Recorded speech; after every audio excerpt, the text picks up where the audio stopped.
have a chance to analyze the previous anti-corruption program and to what has been successful, what not, and to offer our good proposals to the new anti-corruption program. This work is extremely important because overcoming corruption in land governance sphere is one of the preconditions for integration into the European Union, as well as it's vitally important for fighting our enemy. My name is Oksana Velichka. I am the head of NGO Together Against Corruption. I will be moderating this event, and our event is supported by the supporting transparent land governance program of the World Bank and European Union. We'll be working together for about 2.5 hours, and we'll have a coffee break at the end. We won't have in between. We're working in blended mode. We have online broadcasting in Ukrainian and English, and our hall is protected, and in case of or in the event of air alarm, we won't have to run anywhere. I hope that we'll be able to stay here, not in the neighboring room. We'll have two panels. At first, we'll present the report of implementation of the state anti-corruption program for 23-25, and then we'll continue talking with our high-respect speakers about the nature of those actions and activities in the anti-corruption sphere, what has been successful, what barriers have been faced, and what needs to be improved or proposed. So we're also waiting for questions from our audience, which can also, the questions may be also raised for our speakers during the presentation, and we wish everyone here interesting and productive discussion. We have Denis Bashlyk. Now he's on the way here. He was supposed to give us a greeting word, but I'm sure that that's also Tatiana Chernyshenko will also be pleased to present the basic achievements and results of their state anti-corruption program. So thank you very much. It's very pleasant and we are very thankful to everyone who has come here in person. We're also thankful to our audience online. I would like to say that our report, Anti-Corruption Law Implementation Program, its purpose is not to show who implemented it better or worse, but on the contrary, to find out what barriers for the implementation of the anti-corruption state program exist, and maybe to find out how to identify how we can develop and design measures for anti-corruption program for following years to be more efficient. And while our presentation is appearing on screens, what our task was when preparing this report, we were asked to analyze the anti-corruption system according to 5 relations regarding land and property rights, land use management, property relation, taxation, urban development, and land relation corruption, and how it all influences the land sphere and corruption in land sphere. So at first we had similar experience before when we are trying to analyze what events in urban planning sphere have an impact on this area. But now our task was to be more specific, is to analyze what events and how the activities in urban planning, in cultural heritage and other have influence on the land sphere.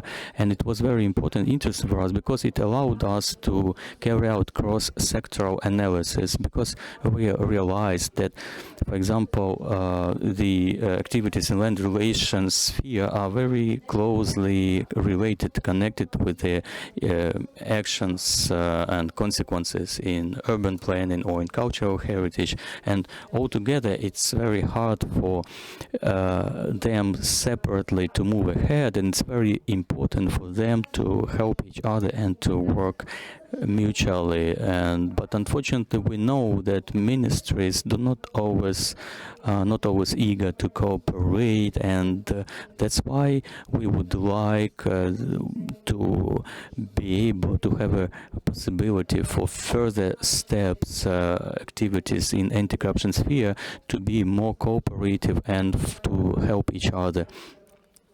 On the other hand, Ministry of Digital Transformation helped to digitalize objects for Ministry of Culture and for cultural heritage sphere. So in other words, we do have also positive cases such collaboration. Also, this cross-sectoral analysis also has helped us to understand that we need somehow to change the approach to writing and planning the activities within the state anti-corruption policy and program. We need, and now I would like to strongly ask the authors of the further steps and anti-corruption program to think in a multidisciplinary way how they can combine, how they can interrelate the activities in one sphere with the activities and consequences in the other spheres, and also to think ahead probably that if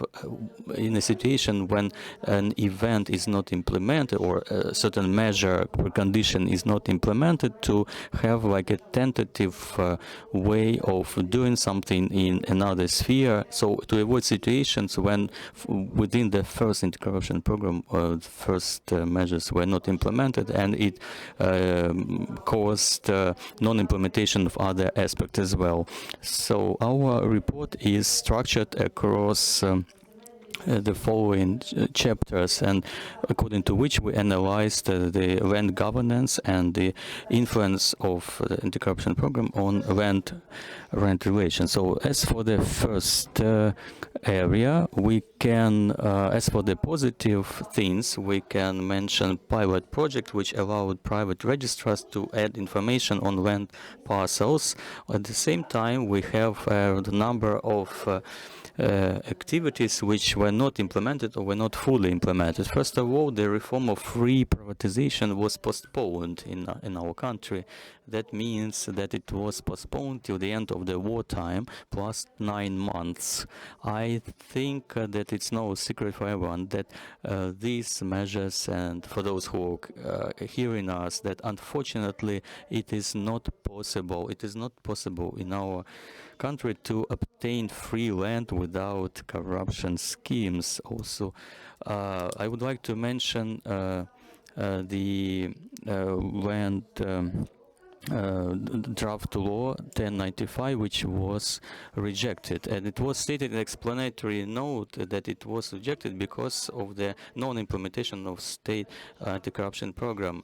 Unfortunately, we have this result, and it did include certain specific checklists that was supposed to check the land management documents to whether they are in line with certain requirements. Unfortunately, we do not have these clear requirements or criteria which allows still discretional decisions, and unfortunately we do not have obligatory e-auctions for land, and unfortunately, as one of the results of this is those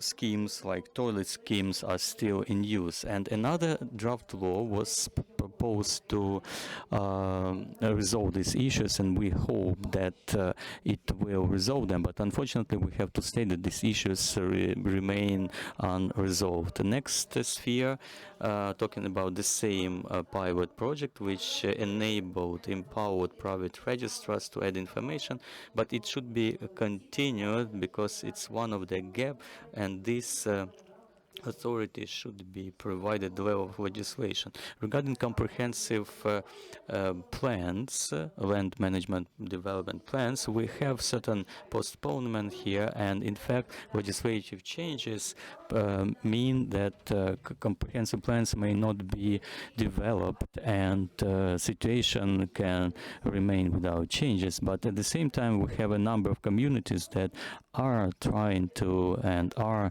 developing, designing these comprehensive plans, and I hope that we will have speakers in the second part of our discussion who will share more recent information about the number of communities who have approved such comprehensive plans or who are developing them. But I would like to say that technical possibilities that we have now have allowed us to make the development of comprehensive plans cheaper. We don't need to rent aircraft for making space images. Now we have possibility to do it with flying drones after the permission from the military, of course, and we do hope that there will be all the conditions for comprehensive plans to be developed before the end of the wartime or by the end of the wartime state.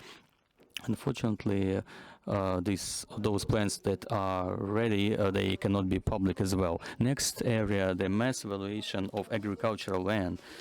This is in use now. This is functioning, but it should be extended over non-agricultural land as well. And the law on mass evaluation has not been approved, as well as there is no law that would relate the taxes to the value of land.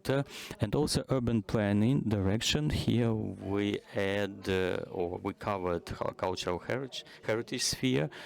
Among our achievements, we can mention that we have that urban planning cadastre is under development. Also, state registry of immovable cultural heritage monuments is developing, but although there are negative and positive sides to that, because aspects to that, because state anti-corruption program meant that these registries were supposed to be filled with the relevant digitalized information in machine-readable format so that it could be transferred and the registers to be interoperable and to be able to interact among them. Unfortunately, this has not been implemented yet, but we do hope that in the next state anti-corruption program, these measures, activities will be done and achieved. And since the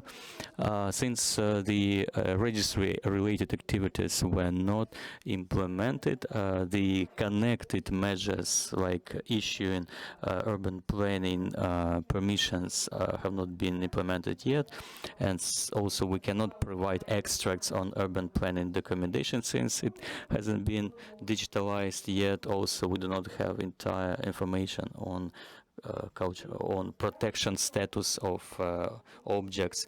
And the fifth area, the corruption in land relations sphere. In here, it accumulates findings from all the three spheres. Unfortunately, among the gaps, we have slow pace of inventory, and unfortunately that brief list of inventory that is published on the website of the Ministry of Culture and Strategic Communication, unfortunately it is not complete, it is not really most recent, and we still have no single source of information that would provide data on the identified objects. We do not have public access to all cultural and architectural objects identified, which has a negative impact on both sphere of land relations and urban planning. And now I would like to briefly speak about 5 recommendations which we are providing. In our report, we have more recommendations than 5, but we wanted to emphasize the priority recommendations for you, and based on these recommendations, other measures shall be implemented. First of all, transparent registry of restrictions in the land relations. In order to make the land management transparent, it's necessary to register all restrictions and the regime of land use in the state land register. We must publicly have all the information about environmental requirements, water requirements, defense requirements. All this must be public. As soon as it is registered and becomes public, then the place for corruption shall disappear, because it will be very difficult to manipulate this data and hide this data. Once we have this opportunity to enter everything into the register, a lot of corruption opportunities shall disappear. In order to make it possible, we really need to implement the prior measures in the current corruption fighting program, which is related to digitalization of documentation and other things. What we wanted to add, it's necessary to envision the procedures for buying out the cultural heritage sites, because we don't have these procedures. This actually makes it possible to affect the owners and other corruption schemes. We have the archaeology monuments which are not very well documented, and we do not have the procedure in place for buying out these monuments from the private ownership. At the same time, the law says that archaeological monuments must be solely kept within the state ownership, and here we have a lot of opportunities for corruption, because if the private land includes the archaeological monument, there is no methodology to apply to determine the compensation price for that. This actually means we have a lot of monuments which have not been studied yet, and this is a big corruption generation opportunity. And there is one more thing which we want to emphasize. We want to regulate the targeted use of land use and functional use of territories. We must finalize the transition to single concept of land ownership and land management. Some steps have been made towards that, but they have not been finalized. We have not yet finalized the discrepancy between the targeted use of land plots and the reality. There are no real procedures for that. Digital integration. I would like the speakers to say more. What are the things which are preventing them from implementing this? We want to recommend that it's not only necessary to continue with digitalization and to work on the registers and cadastres, but also to add integration with court register and the register of executive implementation. We all know that sometimes when the land is seized or arrested, at the same time, in spite of that, some land plots are being sold. Everything must be automated instead of waiting until certain clerk will enter it into the register. We really need to digitalize all the documentation which is related to urban planning and cultural heritage, a transparent management of the state-owned lands. This is the continuation of the measures which were already included into the program. This is the mass valuation of land plots and electronic auctions, but which would include certain mechanisms, preventative mechanisms. If the land plot is taken from educational institutions or some establishments, it's necessary to actually assess the impact of that step. It's also necessary to determine at the level of the law the compensation mechanisms when we have the forced taking of land plots. We were talking about cultural lands, cultural heritage lands, but but here we are talking about the general rights, about the compensation in such situations. As to the equal opportunities, everybody knows the requirements of the EU about the flow of capitals, but in spite of that, we say that there may be certain exceptions related to martial law, and you see on the screen such cases which are listed. So here we see that continue the reform of free of charge privatization of lands. So this these benefits must be transformed into the targeted support. If there are some beneficial transfer of land plots, they must be subject to anti-monopoly committee. And then another measure from the corruption fighting program. This measure I will not be describing in detail because it has not been implemented. Another measure is the procedure for approval of historical and architectural plan and the need for developing such plans. And the last measure, which is very important, unified criteria. This is the draft law which was envisioned but was declined, unfortunately. And what I was talking before, we really need to have some transitional provisions. How, when the targeted use of land is changed, we really need to ensure that the functional use must be in accordance to urban planning and in accordance to land survey documentation. All land plots must be agreed and unified in order to have the single system of functional zoning. And now about the land code. We of course understand that it must regulate the whole sphere of land relations, but it's very important when we adopt the urban planning code, we must prevent it from including new provisions which will be corruption generating provisions, and it must be the whole set of provisions which would agree with each other. Discretion about the cultural heritage monuments. This is yet the measure which has not been implemented because the failure of doing that is very bad reflected in the transparency. And now about transferring of land plots, of state-owned land plots. Here we need the parliamentary control. I tried my best to analyze our findings and conclusions. You may go to report to look at them in more detail. We actually prepared our recommendations not in the style as they are presented in corruption fighting program.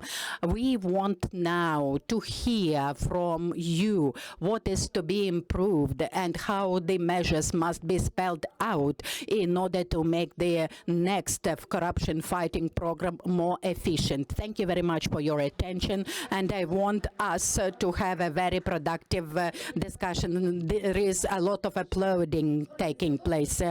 They say that the feedback is not criticism, it's invitation for improvement. We do hope that this improvement will be taking place even in 5 years when we shall present the new report.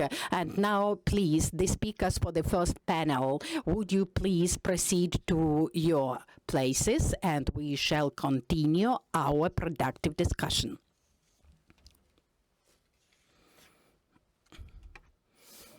We shall be talking in certain order. Mr. Denis Bashlyk will be the first to speak, who is the Deputy Minister for Economy and Agriculture of Ukraine. Mr. Denis, would you please answer the question? Actually, what is the source of information for the Deputy Ministers about the corruption schemes? Where do you learn about corruption schemes? What are your sources? Oh, here we can hear you. two most important sources, the news and the complaints which are filed to the ministry or to the cabinet of ministers of Ukraine. Frankly speaking, if we talk about corruption schemes, all this is apparently visible if we look at our legislation. When I look at any provision in the legislation, I, in my head, think how to circumvent it. The mechanism how to circumvent a certain provision is always barring me, because if we introduce the transparency or digitalization, this is something which helps us to prevent circumvention of various legislative provisions. As of today, we see, first of all, I have arrived only for the second part of the discussion. In my schedule, your event was at 3 o'clock. That's why I'm late. And now I shall be commenting the presentation. I like very much that we are thinking along the same lines today. And I would like to note, if 5 years ago we were talking how to improve the land relations and that everything is bad in land relations, and in the state Geocadastre everything is bad. But today we already talk how to integrate that cadastre with other registers and cadastres. So that means the improvements are here. And if we talk about the tools which are necessary in order to achieve that, this includes digitalization. In fact, that was a serious question. What priorities do you see and what tools do you recommend? Of course, digitalization is number one. Digitalization is not to be the translation of procedures on paper into the digital area. It must be much better than that. In the process of digitalization of certain procedures, we can actually shorten some procedures, remove certain steps from the procedures, and stop asking the citizens about what they think about the obvious things, like about the integration of cadastres. They need to be integrated. When a person needs to ask for information from other state body, this is the place where the corruption may be generated. Re-engineering of our services, this is very important. When we have this situation, when a receiver of the services does not understand where the services are provided and how, this is the risk. Now we are having very candid discussion today, and sometimes there are some disruptions because land surveying companies may have some conspiracy with each other. I know 3 or 4 chats about that, and they coordinate with each other certain things. But that will be the next stage, what we must prevent. The second thing is the transparency. Everything must be accessible. All information must be accessible to NGOs and to people. The more information is provided to NGOs, the less number of corruption risks occur. Now, under the martial law, we need to establish the balance. We know that public cadastral maps are closed due to the security reasons, and this actually creates the understanding that nobody will see anything. But this must not be like that. Today, together with the state Geocadastre, we are thinking how to restore the work of the cadastre. My colleague Dmytro Makarenko will be talking about that. And the third thing which I wanted to emphasize, starting with 2022, when the full-scale invasion took place. All land inspections and land audits were frozen. But during 3 years, when this moratorium is taking place, the situation is not really good. We have a lot of digital tools which help us to analyze what is the situation in the land market. Now the situation is the following.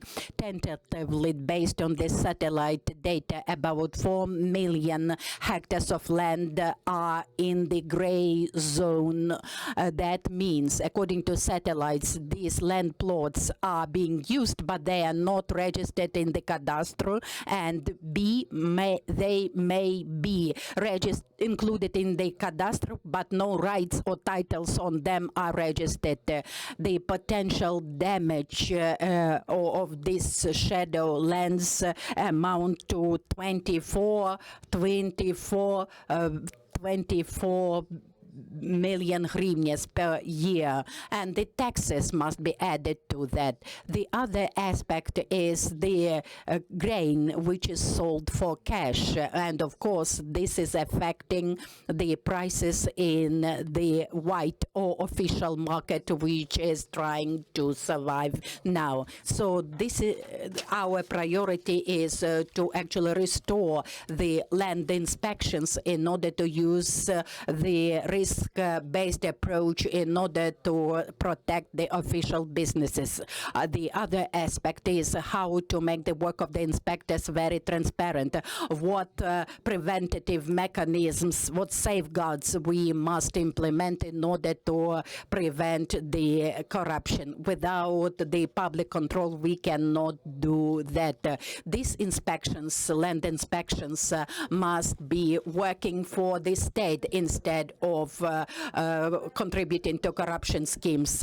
Thank you very much, Dennis, and we hope that you will express all your opinions and ideas when we will work on the new corruption fighting program of the state of Ukraine. Thank you very much, and now I will provide the floor to Dmytro Makarenko, who is the head of the state service of the Geocadastre. Now you are the head of that. When you started working in that capacity, you listed the whole number of various problems.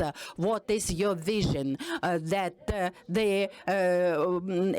they say, the defining factor is not the amount of efforts, but the point at which the efforts are focused.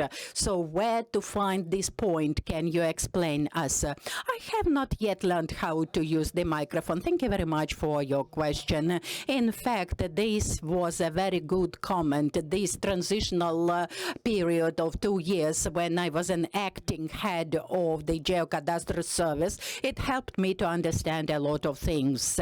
Frankly speaking, in the past, we were not thinking about it. We were focusing on some structure-related things. But as of today, the state of the state Geocadastre, from the point of its logistical provision and organizational provision, even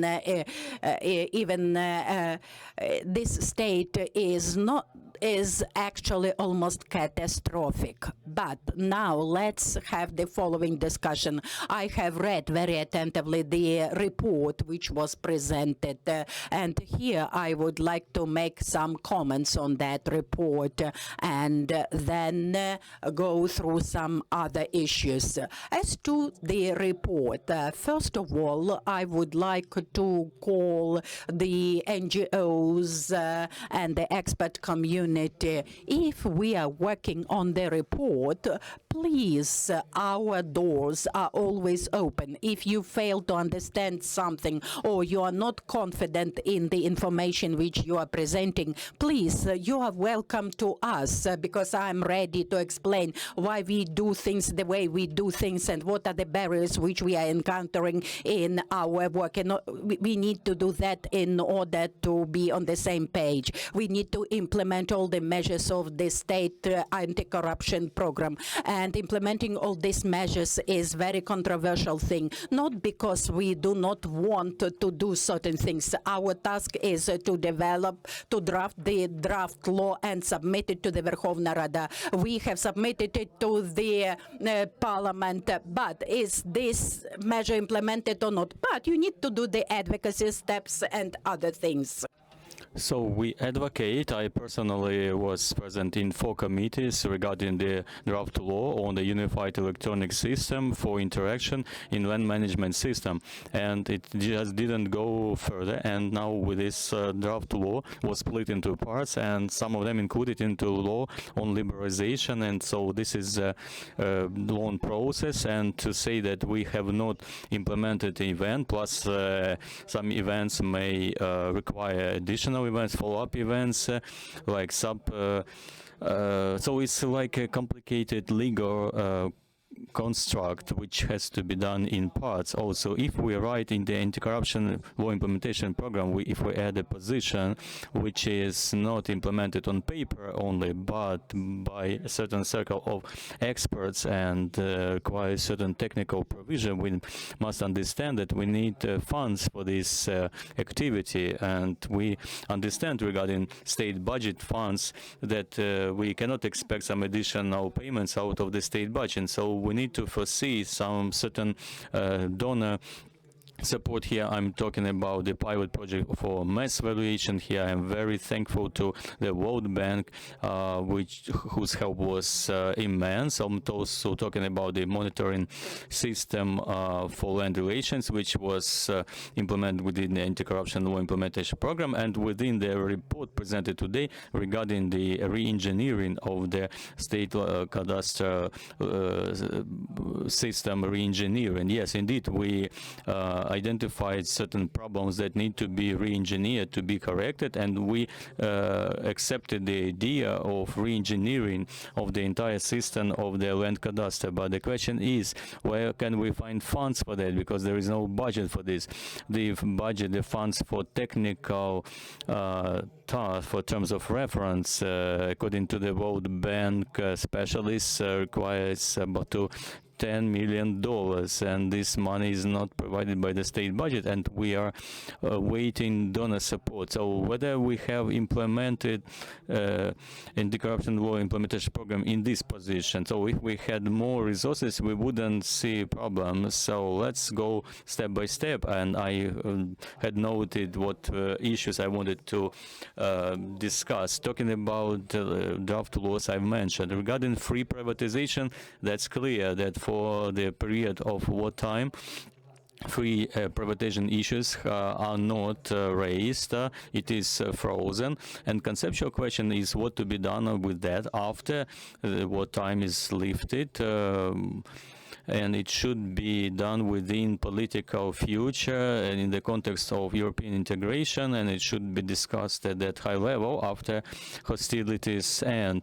Talking about e-auctions, I am actually surprised that our legislation does not have this obligatory provision in our legislation on e-auctions, because in 2021 it was approved by legislative acts that this all the land transactions should be done within through e-auctions, but there are exceptions to that. When there are objects registered on those free land parcels, they also another issue is regarding discretion regarding land parcels, regarding registration of land parcels. Yes, it's a debatable issue, because today the right to register land parcels belongs to state registrars. Yes, indeed, within anti-corruption law implementation program, we develop provisions that these authorities could be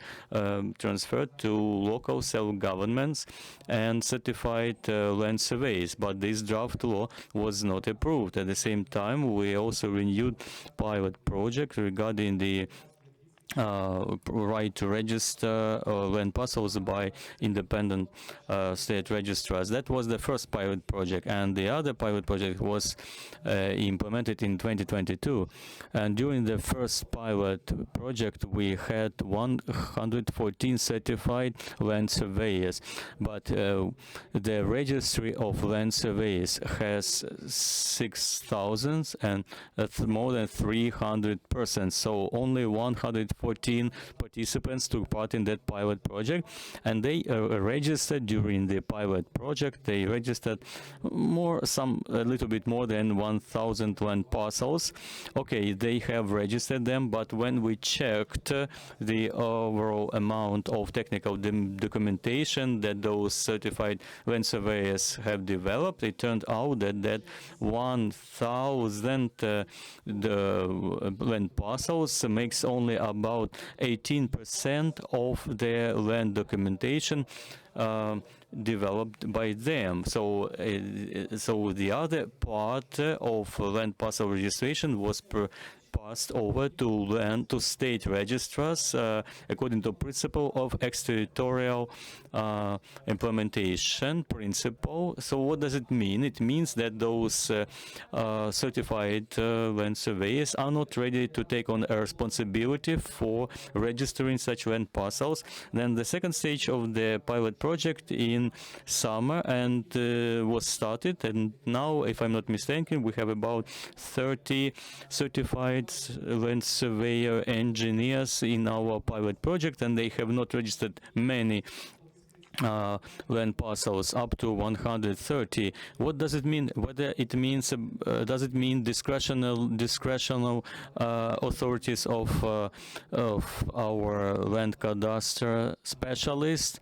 But not really. But we'll continue still working on that. Talking about mass evaluation, it is a complicated project. I agree that normative monetary evaluation is outdated. At some stage has become out of date, and we really need to change approaches. And indeed, we have been implementing our pilot project for a long time. It took us a lot of time to implement it. And what it is about, we say that in our anti-corruption law implementation program, that the law on mass evaluation was not approved, and we do not have this formally as a basis for taxation. But let's check the results of mass evaluation.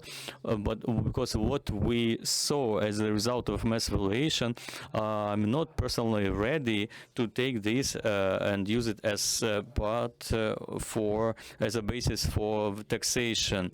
In other words.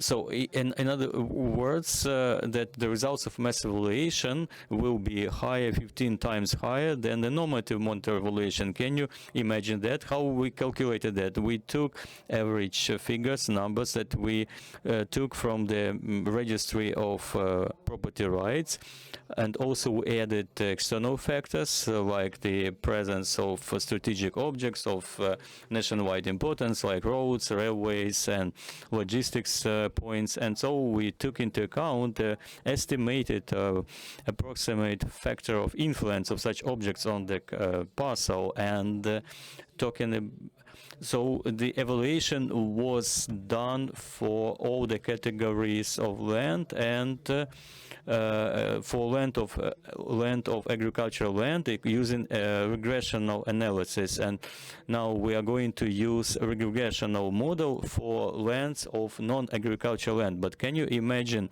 the how much difference, so that to avoid shocking therapy, because it is good, of course, important to fill in the budget, but we also need to think about the taxpayers.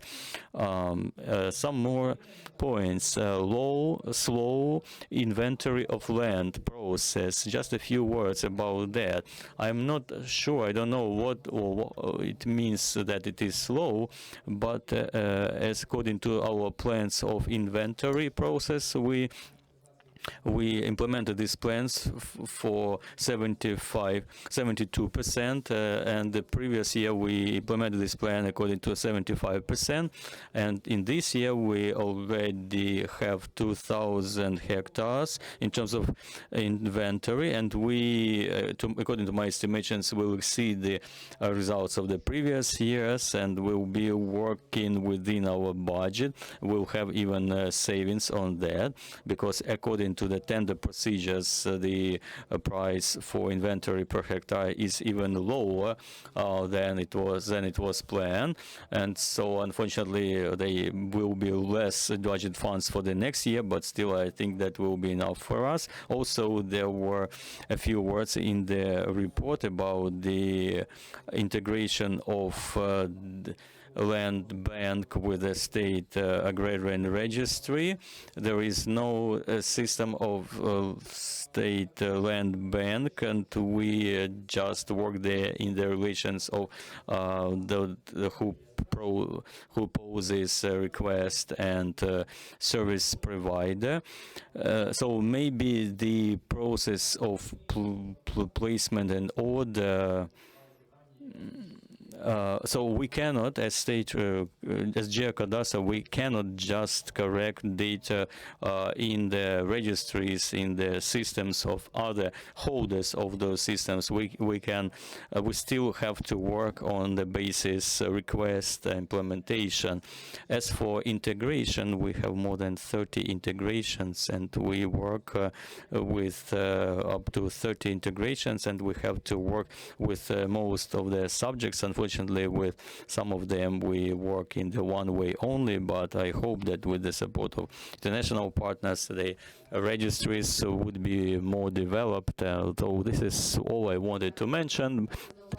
Thank you, Dmytro. Thank you for your attention to the report and for your energy and readiness to address these issues. Indeed, often they have objective nature, which are hard to remove. Moreover, that there was invitation to dialogue articulated, and here I would like to invite Andrii Martyn, a senior project manager of the Cabinet of Ministers of Ukraine, and I was wondering during these events when we can introduce Andrii Martyn as a minister or another state official. Dear colleagues, thank you, Oksana, for introduction. Indeed, I have the status of an expert. That's why I do not have any restrictions like Dmytro has. He cannot probably put it in strict words about the problems, but indeed to overcome corruption in land sphere is very hard, and because in some spheres you can eradicate corruption just by changing some sub-law document, and quick victory can be achieved. But unfortunately, it cannot be achieved in this land sphere, because according to our constitution, everything done within the land sphere has to be done according to the law, main law.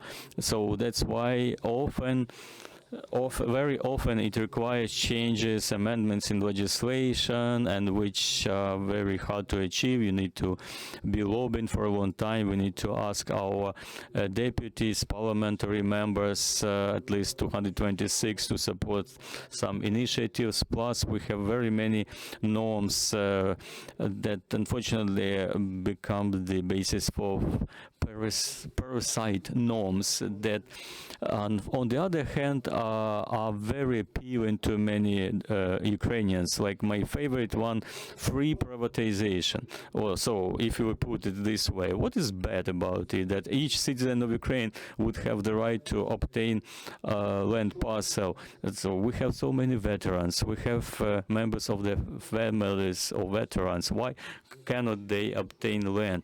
Who is against that? So if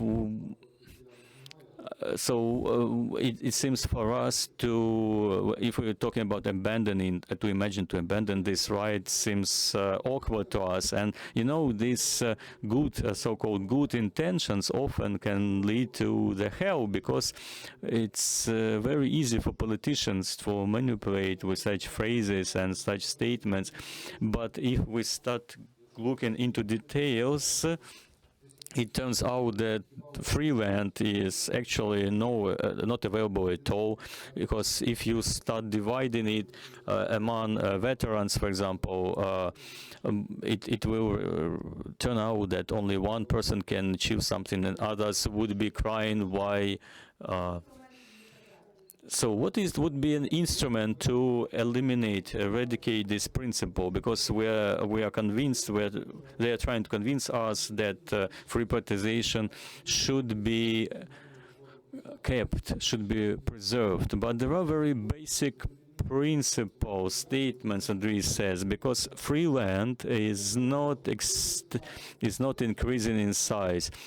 Why is corruption here? Because if an official, whether of the local council or the state Geodesy, if they have the right to take decisions about the free allocation of land parcels, that means a gift, and the person who gives that gift always knows the price of that gift, and there are always so I joke sometimes. You can appoint the Rome Pope as the head of the Cadastre in certain districts, and after a while he will also sit in a kind of restaurant talking about the schemes. That's why these are very dangerous and certainly risk-creating things.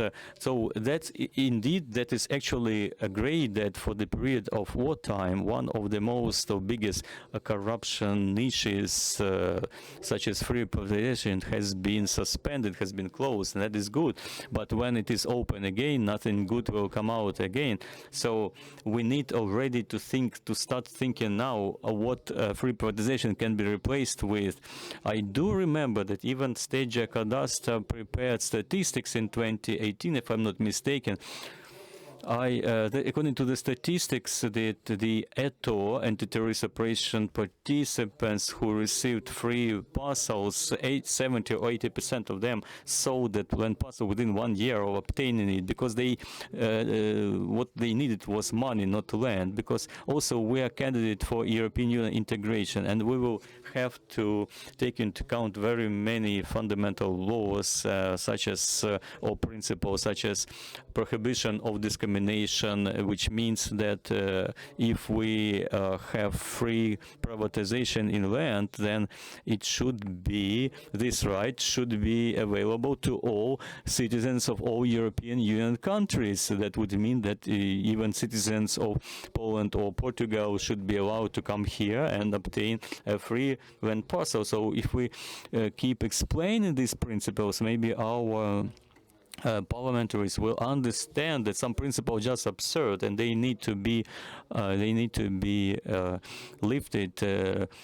I think that again, the abandoning of free privatization will take up to half of the amount of all the efforts that we need to apply in this sphere, and all the legislators and the society, everyone have to understand the core of the evil of the problems in this sphere. If they do understand, there are good chances that the necessary support in the parliament is achieved. Thank you, Andrii, for your inspiring speech, and would like to invite Serhii Bilenko, senior expert of the Office of Reforms and the Cabinet of Ministers of Ukraine on land relations. Thank you, and good afternoon. Today our topic is focusing on land governance and corruption in land governance, And land governance sphere is one of the few spheres where corruption, unfortunately, has been, and will still be, unfortunately, for a long time. There are many reasons to that, and I think that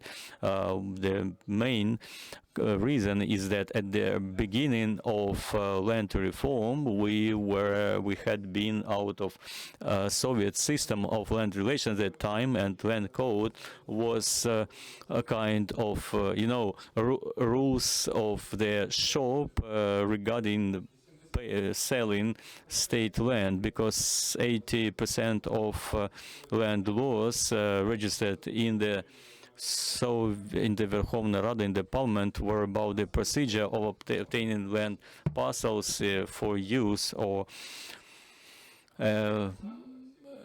and so at many events they keep saying that this sphere should be simplified and the procedure of allocating land parcels should be simplified, and accordingly a lot of bad laws have emerged, because if we talk about, if a draft law announces procedures of simplification of allocations of land parcels, this is pure populism. When they say that we need to shorten the period for allocation of land parcels from 30 days to 14 days, unfortunately, in fact, this is an illusion, because still the long period remains. And what I agree here with Andrii is that we need to start thinking how to resolve systemic problems, and the land code has to change its main function. We have many outdated system problems. We have really outdated provisions which prevent us from moving ahead. We had the moratorium on selling lands, and thanks God in this convocation the Verkhovna Rada has lifted that moratorium. And we also did not have a single system for territories planning, the territories within the populated units and outside the populated units. We do hope that this comprehensive plan for urban development, which are approved by to be the requirement by the Parliament, will become a systemic requirement, and it will be contributing to the systemic land policy. Free privatization, this is a systematic flaw. You see, very often it is included into the business plan of big developers, companies, and big developers and small developers benefit from that. And it seems to me that right now it's necessary to change the approach on how to document the land for the developers or construction purposes. Let's see, most of the land plots, state-owned or communal land plots, which are designated for construction of commercial housing or other things, they are not transferred into the ownership, but they are transferred into lease. According to civil law, according to the civil code, the lessee must return the property in the fashion it was received. Multi-apartment blocks are built, but the lease of the land plot expires. Nobody will be dismantling these multi-apartment buildings. Let's look at the difference between the 3 years lease of land plots and the land price of land plots. This amounts to the money which is stolen from the budgets. Why is it? Why all these things are done by the developers? The developers took the land plot, built the apartment block, but the land ownership was not documented, and the budget is losing the money. And let's see what is happening to the land plots which are in the permanent use. The educational institutions, this is a classic typical example to that. For example, defense facilities. This is also the example of using the land plots in the permanent use. But gradually, in the very investment attractive places or located at this land plot, multi-apartment houses are built, because very often the case is that the permanent land user is entering into the contract with the developer, and actually the Ministry of Defense allowed to build the housing blocks at the permanent land use plots. These houses are built in order to provide the apartments to the military servicemen. And the land plots, this is the very important thing, because the money for the usage of that land is not going to the budget. To say nothing that the apartment owners do not have any rights whatsoever to land ownership. And developers, if in 3 years they are not able to complete the construction, then they go to the land surveyor to extend the land use contract which has expired, and they are entering into various sort of deals. The root of the problem is that the land must be sold, and it is the owner of the land plot who must have the right to be doing the construction. So this is still coming from the Soviet times, when the private ownership for land was not there. The lease was used as a way to circumvent the ban. Thank you very much, Serhii, that you emphasized these problems, and I'm convinced that these problems and the ways to resolve them will be reflected in the corruption fighting program. And now it's very important that the land plots must be sold at the commercial prices. And now this is a good time to give the floor to a representative of Prozoro, Madam Tatiana. Serhii, you have risen the topic about construction and development, and now I shall talk about land and electronic auctions. Electronic auction, this is one of the best services which the state of Ukraine has implemented, and which is really well operational and brings a lot of money into the state and local budgets. And this service has demonstrated a lot of success stories. All this is being supported in our legislation. If you remember, we had very, very primitive auctions at the very beginning. We have lived through it, and now we have a tool which enables us to transparently implement the rights of selling and buying things.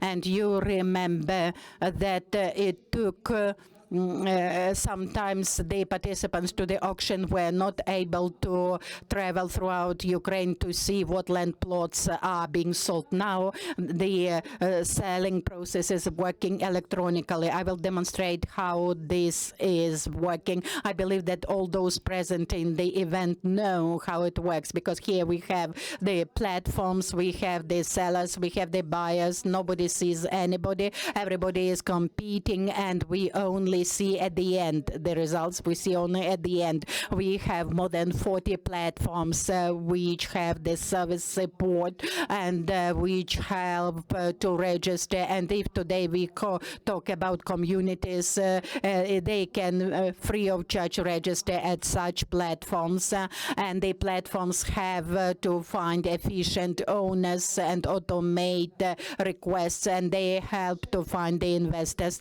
Right now the system has expanded its functionalities. We are working with different equipments, with the licenses on extraction, the minerals and fishing licenses. And here you see the capacity of our system. We may organize about 500 auctions. I believe this is a good outcome, and we have a lot of participants who are fighting for different lots. Briefly, how it works. This slide actually shows how it works. I'm pressed for time, so I will not read this slide. Instead, I suggest to ask questions. So these are the figures on Ukraine. So this demonstrates the revenues which the state has received, more than 108 billion. This information has been taken from the intelligence module of Prozoro, because when we worked on the presentation, that was the number, but now I believe the number is higher. And here we have the revenues for communities as of October this year, more than 12 billion of revenues into the local budgets from the auctions. The most popular auctions as of to date include selling the assets, small privatization, bankruptcy, large privatization, and trading of land plots. So the top successful regions include, in terms of revenues made in the auctions, include Kyiv Oblast, Lviv Oblast, Chernivtsi Oblast, Volyn Oblast. These are the revenues received from the auctions. And as to the proposals, a lot of things have been mentioned today, but we really want the lands which are still pending because of the free privatization. We really want these lands to enter our system for us to use them through state auctions, because this brings the revenues. Now these lands are sort of suspended. What does it mean, suspended? That means that they have received the permission, but the ownership right has not been registered. I know that these lands are being used somewhere, but still in terms of their documentation, they have not been finalized. I would recommend them to be transferred into the state auction. We would like to trade the land plots who have the leases. For example, there is the leasee, and this leasee has the priority right in the auction. Right now we have this functionality for the private ownership, but this functionality has not been implemented for the state or communal ownership. And digitalization or integration with the state Geocadastre, the pilot project, Dmytro was talking about it, and we cooperate with him very successfully. And the reflection of data, this is what we hope to have, that we really need to have the data about the auctions, we want to have the auctions to be taking place very actively. And during the coffee break, we have arrived at the conclusion that instead of 2 participants to become the winners in the auction, and actually the 3rd and the 4th must be also having a chance to win the auction. We have a lot of proposals, and my colleagues have provided our proposals and suggestions to Mr. Denis Alexandrovich, and our company is very actively working with the ministry, and I believe that all these ideas which we have on our hands will be appropriately transformed into realities. And now the questions to our speakers. Please introduce yourself and please speak into the microphone for the Zoom participants to be able to hear you. Tetiana, I'm Olga Bukreva. I'm an expert in the real estate market. Sometimes my clients are asking me a question or request to prepare some analytical information as to the participation in the auction. If for example, if Kiev city administration, their land unit is presenting the lot in order to build a certain facility. When we analyze this land plot, we arrive at the conclusion that based on the urban development rules, this land plot may not be used for construction purposes because there are some restrictions, for example, because of the electricity grid. But the participants in the auction, they have to make their deposit, collect all the required documentations. And there are a lot of examples when 6 or 7 times such lots where the land plot cannot be used for construction purposes is presented as the lot. How the platform can help the participants in the auction to check the correct use of the lots? Thank you very much for this question. You see, there is the procedure. When the auction is declared, you can electronically ask the question, and the organizer must provide the answer. If you see that the organizer has not provided the answer, you please communicate. For example, if there are some violations, the organizer may explain that there are violations, and we may help the organizer to prepare the letter which will explain the situation. My name is Lyubov. I have faced the situation when a certain lot has received certain comments, but then the very same lot was again presented for auction, and the objection was ignored. That means that the seller is eliminating the objection and continues to present the very same lot. How, in your opinion, you may fight against that? In order to fight against such cases, our lawyers are preparing the changes for some legislative acts. As Denis said at the very beginning, it's necessary to identify the scheme and then after that to understand how deal away with that. The cases which you describe help us to understand how we must work in order to avoid such cases. Mikhail Seredryakov, Council of Fighting Against Corruption.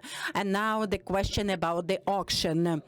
So you see a lot of us know about this scheme, that the first and the second participants conspire with each other and disrupt the auction. Unfortunately, the deposit is not always helping to avoid that. So they have this scheme which is very efficient. You fleetingly mentioned that the third or the fourth participant may be declared as winner of the auction. Tell us, please, where this method is used, and is there a political decision which helps to fight against the scheme which I have described? Because this option of having the third or the fourth participant participant to be declared as the winner is very relevant. Actually, of course, there are a lot of data in confirmation of such scheme which you have described. Sometimes we use the lever of taking away the deposit, the guaranteed deposit. This helped to reduce the number of such cases, but still now we are suggesting the change. And if we have this option, we really want to include this option of declaring the third or the fourth participant as the winners. And actually the speakers may ask the questions of each other, because representatives from the government are being attacked with questions, but maybe other speakers may be answering the questions.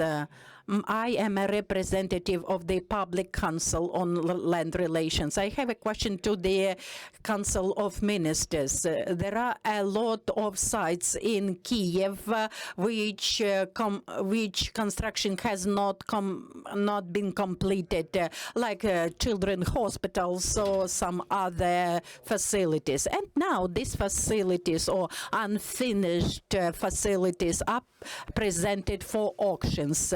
And when these facilities are auctioned, the land plot issues are not resolved. For example, I am a buyer. I want to buy this facility. The land plot issues are not resolved.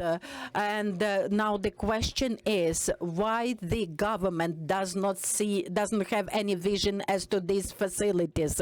In Kiev, any buyer who will buy this unfinished construction object will not be able to resolve any issues. There are a lot of facilities, uncompleted construction facilities, and these unfinished facilities are sold actually for peanuts. The price is 10 or 15 millions, but on the other hand, the buyer will have to resolve a lot of problems. I want to tell you this, not just a representative of a civil society organization, but as a Kyiv resident, that this is a real problem, that on the one hand, one wants it to be placed on Kyiv as one of the responsibilities, and we need to take all these, consider all these objects and to transfer them together with the land under them, because the state hasn't done anything about them, and this is a comprehensive issue that should be addressed at the level of Cabinet of Ministers or legislation.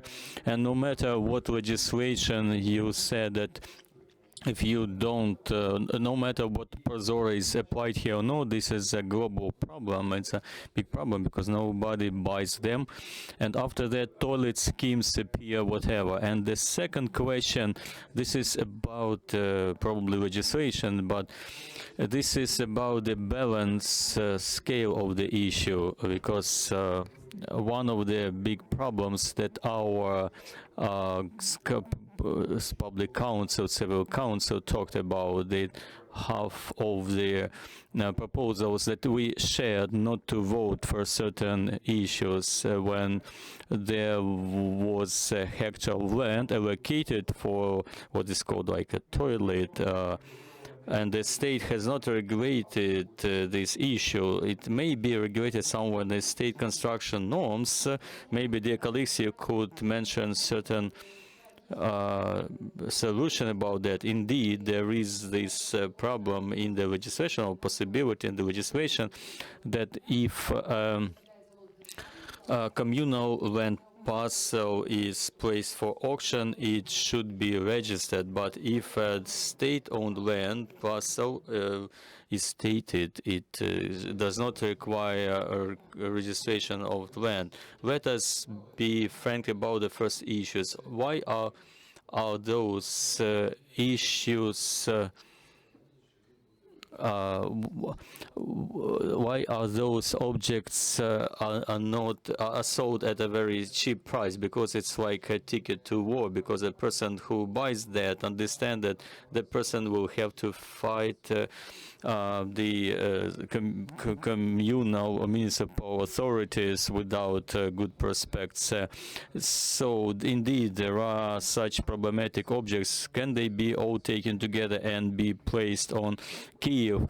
And can we combine all these documents in order then to receive land and allocate land without bribes? It's not really possible. But seeing that the state does not say anything about the so-called toilet schemes, there are two parts of toilet schemes. First, when a right is registered to non-existing structure construction, we have registered draft law on liberalization of land relations, where it is states that every object that is registered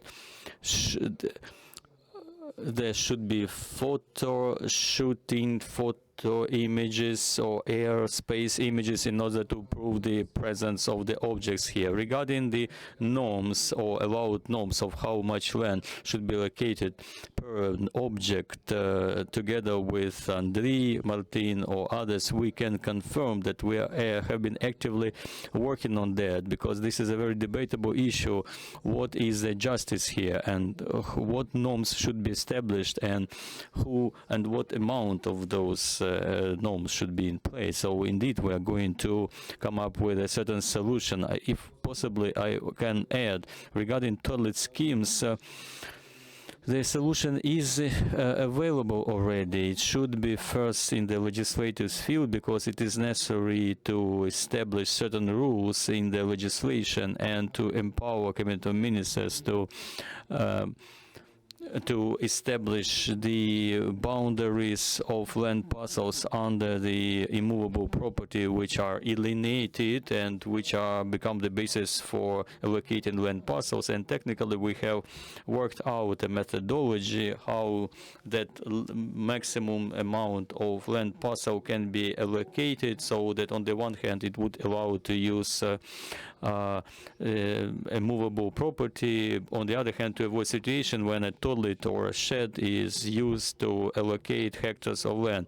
If I'm not mistaken, the first draft law has been already registered in the parliament, which tries to resolve this issue. Maybe it's not ideal, but at least it's the first step which will allow the government to approve the necessary bylaws that would regulate the allocation of land which are located under. Also, the last question in the chat was how to force local governments to implement the law 835 regarding the payment of taxes, borrowers and debtors, and how to pursue the procedures for land allocation. And how can we make them obliged to finalize the inventory of state-owned land, and how to make them responsible for register the boundaries of territorial communities in state land cadastre? There is no easy way except for dialogue or the boundaries regarding settlements. We should not place all of this from one shoulders to other shoulders. There is a clearly defined norm in legislation, and everybody understands that everyone has to observe it. And in fact, to force them is not possible.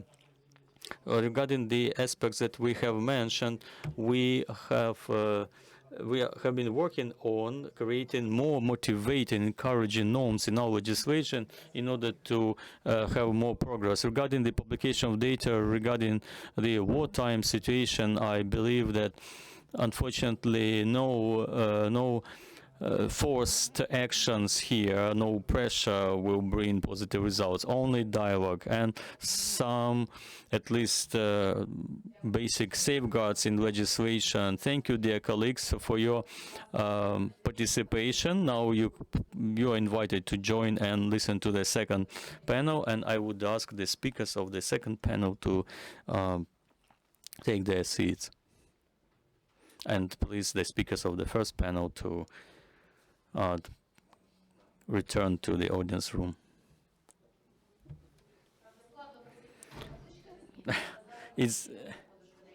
It's hard to take your seats when the signs with the names are not replaced yet, and probably Dmytro decided to be in the position of Andrii Martyn for some time. A joke. And I'm inviting Alenu Shulyak, parliament member of Ukraine and head of the committee of Ukraine regarding the reforms of state committee of self-government and land relations and urban planning. Here in the first panel we'll be talking more about urban planning, and we'll have more experts in urban planning. So I would ask you about your vision regarding corruption and what to overcome corruption, because our first panel has ended with a very important question: how to force the local governments to implement the norms, legislative norms. I would start with what is painful to me as well. In 2023, the parliament adopted draft law 711 law, which introduced the comprehensive plans of spatial development plans. That has not been easy reform. We have been supported by the World Bank experts and international community, and there had been a lot of work before that draft law came to the parliament, and it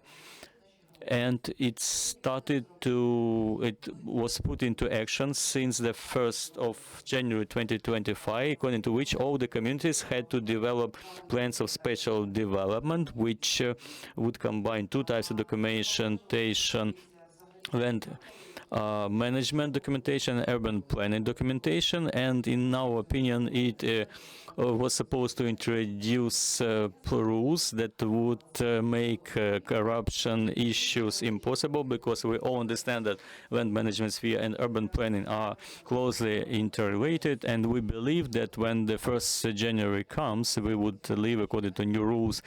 But the first reins about the problem were coming here in 2022, 2023, and local governments were starting to say that we would make Verkhovna Rada responsible for that, and there is wartime, and we have to support our local communities. But we were quite strict about the 1st January 2025, saying that you will have to live according to the new rules. But then the 1st January 2025 came, and only 4 communities, if I'm not mistaken, who were planning local comprehensive special plans. Now we have 7 such communities, mostly in Kyiv and Kharkiv, and unfortunately we do not see among those communities my favorite Kyiv city and Lviv city, which is very actively developed in terms of construction today. We won't see western and eastern communities, and there are several reasons to that. Last year there was a congress of local and regional councils, which was headed by the president, and the communities were speaking with tears in their eyes that we had to stop our development and take away comprehensive plans, forget about them because we don't want them yet. And so Verkhovna Rada had to take this step and to postpone this comprehensive special development plan up to 2028. But I believe that if we postpone such plans in 2028 again, that will be a huge mistake. It will be a big step back for the development of our communities. That is why I agree with my colleagues that we need to talk about this. We need to explain to our colleagues that if we want transparent and clear plans of development, we need to live and abide not by general plans. And it's still, even Kyiv city is still living according to the general plan, which were initiated in 1997. Yes, it is still in action, in force, but whether that plan is still contemporary, and when new elections come, we always hear from candidates for mayor position in Kyiv that we will develop a new general plan. But years come and go, and we still have no regional plans, no general plans. We have chaotic construction, we have all that disorder as what we see today. And I believe that today all our stakeholders and our local governments and our ministries and expert environment, we all have to agree that if we want to live without corruption in land management sphere and urban planning sphere, we need for sure to work on the on having plans of spatial development. Moreover, they need to be transparent, available, accessible, and which you can look at them. You should be able to see where green areas will be in those plans, or cultural heritage protection areas, so that future participants in this sphere wouldn't try to scratch for bits of information regarding certain restrictions, whatever, but to have everything in public available. So, Pan Gennady Krivosheya, thank you for mentioning that operation about that criminal scheme, toilet scheme. Economic Pravda publication, media received documents where like some unofficial agreements where it was clearly stated that a bribe for issuance of urban planning conditions and restrictions was about $4 million. What is it about? This is information just that is supposed to be in public access, that every investor has to be able to see.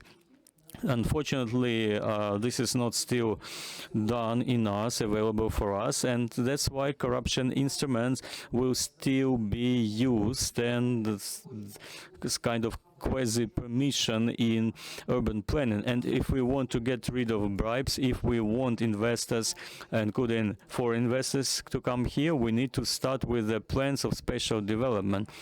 So, you know, that just not long ago we were trying to find our kind of zero patient, zero source of corruption, and we identified that corruption starts with urban planning documentation, the basic one. So if you want to overcome corruption, our communities have to be aware of the fact that without urban planning plans, they won't be able to overcome corruption, and there won't be any possibility to develop as their community residents want to develop. Thank you, Lena. We have a representative from local communities, Serhii Bilenko, and thank you for your clearly stated priorities.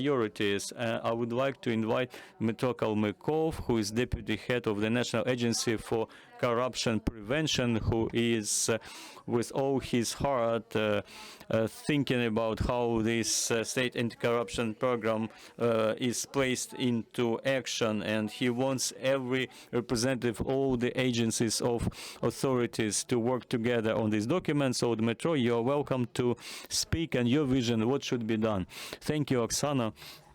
Thank you for this presentation and introduction and invitation. I would like I would like to start with a discussion with gratitude to the experts who prepared this report, and gratitude to all public organizations and regarding alternative monitoring of preparing strategic documents. In my opinion, this is very important and necessary tool instrument, because on the one hand that active monitoring is impelling document to encourage state authorities to implement the necessary priorities. On the other hand, this is a tool of the so-called control over the national agency, anti-corruption agency, to what extent we are just and non-biased when implementing state monitoring. So it's very pleasant to me that the number of alternative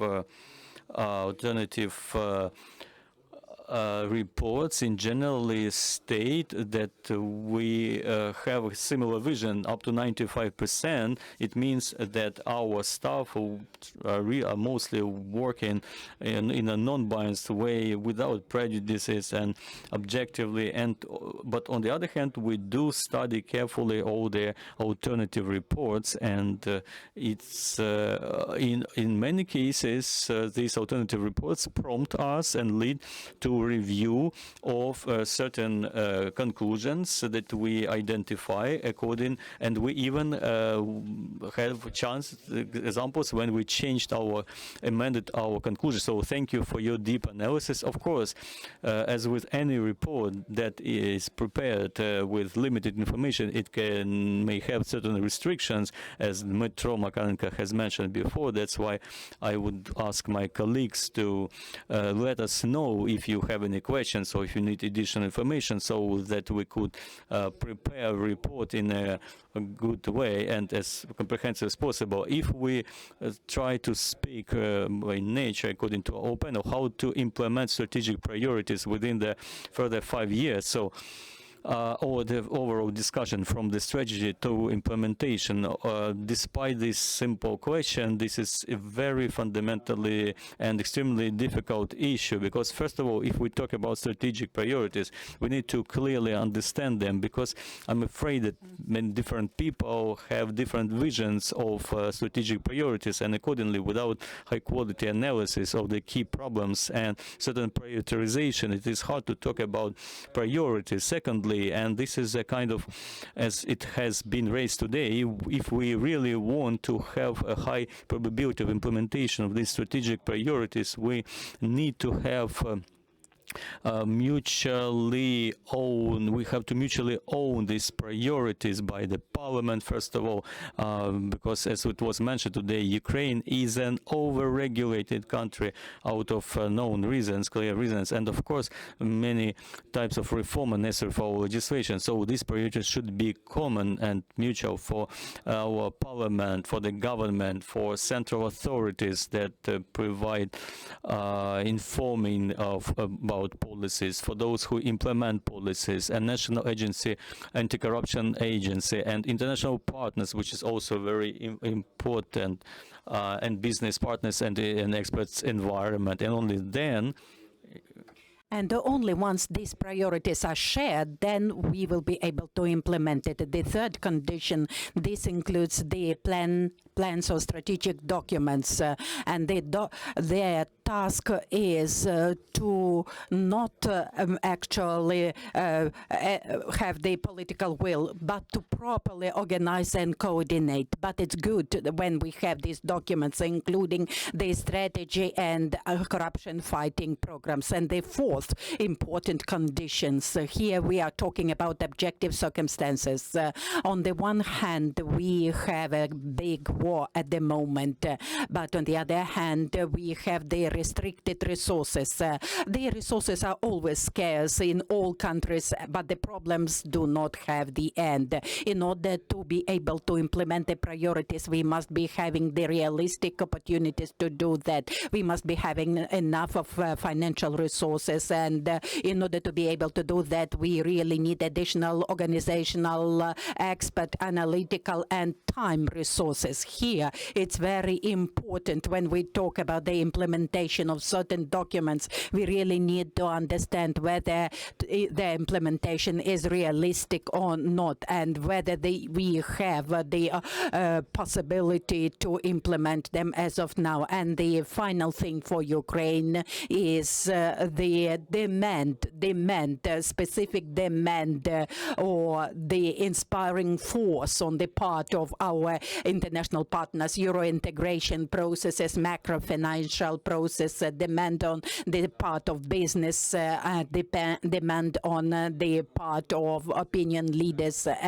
These, in my opinion, are 5 conditions which existence help to implement the priorities. But in reality, in Ukraine, we never have 5 of these things present. Either we have political will but no resources, or we have resources, no political will, or we have political will and resources, but this society does the free privatization of land. This is a very difficult reform, politically unattractive. For example, the topics like free health care or free housing for military servicemen, code of laws on labor. There is the whole set of issues which are never, which this society is never understanding because of it requires difficult communication to implement them, or potentially this society does not understand that. And in order to be able to understand high quality communication work must be conducted for a long time at different platforms using different tools. Until this work is done, it will be very difficult to expect a lot of things being implemented. I do hope that the National Corruption Prevention Agency will be the platform which will be able to implement such communication campaigns. And now I give the floor to Grigory Melnichuk, who is the Dean of the Department for Architecture and Design in Kiev Aviation Institute, an expert in the area of architecture and design. Now I would like to talk about some technical things, but on the other hand, as Madam Oksana was saying, it is very important to ensure the continuity of the corruption fighting programs in order to ensure that the strategic measures which were planned but not implemented fully would be continued in their implementation with the help of removing the barriers which prevented them from being completed in their implementation. I actually also would like to talk what Madam Olena Shulyak was talking about the comprehensive plans for special development. On the one hand, as of today, we have a very sad statistics, but on the other hand, a lot of communities are starting the work on the plan, on planning the plans. Right now, we have some very dynamic companies, developers for these plans, and in fact, these comprehensive special plans is a challenge, and the technical documentation is very different from the documentation for the plans which are implemented as of now. The comprehensive plans, this is the digital Geocadastre database. Now I would like to talk about them because we want to have a discussion. You see, the comprehensive plans, they contribute to the comprehensive development and investment attractiveness, and they are transparent documents from the point of view of corruption fighting, and they provide the opportunity for potential investors to receive the information about certain land plots and construction opportunities. And they have other functions, of course, these plans. But the thing is that this is the database, and you see there is a substantial barrier in terms of accessibility to data. People mostly talk about data, and how difficult it is to get the data in order to put together the database. In order to receive the information about certain restrictions in the land plot usage, without correct data, we may have low quality plan. But when we don't have information about restrictions, this is already a corruption risk. What is the situation now from the point of view of developers and from the point of view of legislation? One story is about the registers story. As the speakers mentioned, we have a lot of registers which are not completed, or maybe they do not have the high quality data. But here we want to pay attention to the structure of registers. Even if we look at the lot of Ukraine on the public register, here we have 7 basic registers, and there are other registers of the self-regulated organizations. But from the point of view of organization of databases and registers, it's necessary to talk about 3 groups. Basic group, we are talking about basic registers. We are talking about the registers of the objects of real words. The constructions and the buildings and facilities are the real objects, whereas the address is the sign. Like the objects of cultural heritage, they are not the objects of real world. This is the status object, and all this creates certain risks.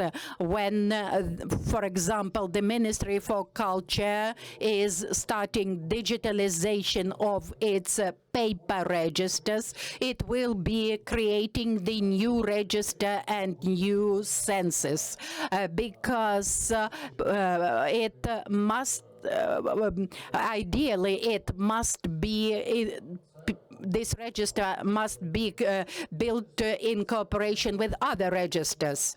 And the other problem is the initial data or primary data. For example, the municipality, they must receive free of charge a lot of data from the registers. What is the real situation? Most of the work on city urban planning documentation is not boiling down to discussion on the future. This work is actually very trivial, going to different offices in order to get the primary data, because the urban planning documents, this is by 97% the reflection of reality, and then a small percentage is about the future. Here we have to talk about natural monopolies. This is the critical thing. For example, with the gas suppliers at the regional level, sometimes it's easy to communicate with them, sometimes difficult, and energy companies, it's also a challenge. But there are a lot of restrictions from gas suppliers or energy or electricity suppliers. Also, there is a group of entities and companies which are not very willing to provide the information about restrictions or about the hazardous factors which create these restrictions. One thing is to identify the company or the object which is the source of restriction. We cannot simply go to the steel mill and think, oh, maybe this is a steel mill. This information, very basic, but it's very difficult to obtain it. And there is one more critical thing. This is this system this system, how we define the restrictions. This system is being regulated by the order of the Healthcare Ministry, which was issued back in the 90s of the last century, 300 meters from the cemetery, so on and so forth, because they were saying if the wells are there, this is dangerous.